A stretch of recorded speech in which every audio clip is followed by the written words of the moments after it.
pelo menos 75% da média comunitária. Tem a palavra o orador seguinte. Obrigado, Presidente. Senhor...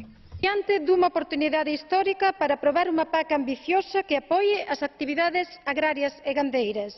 A agricultura, ademais de producir alimentos, ten unha función social, medioambiental e ligada ao territorio. Na Galiza temos 70.000 hectáreas de pastos permanentes vinculados ao sistema productivo ligado á terra. Esta reforma debe manter os sistemas de intervención pública e alcanzar, no caso do fin das cuotas, un fondo lácteo que compense ao sector se desaparecen finalmente.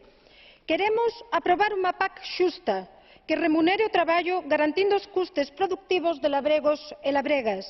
Queremos aprobar a mellor redistribución das axudas directas da PAC, que non poden desvincularse da actividade agraria e deben estar dirixidas ao conxunto dos agricultores en activo, con a súa cuantía ligada ao emprego, ao territorio e ao valor da renda.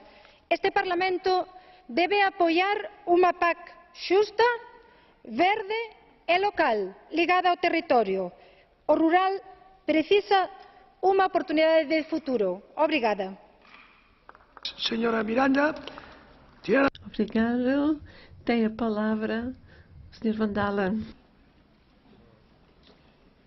Voorzitter, zoals het er nu voor staat. Muito obrigado, Presidente.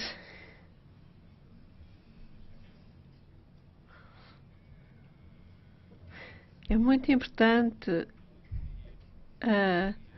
o rendimento dos agricultores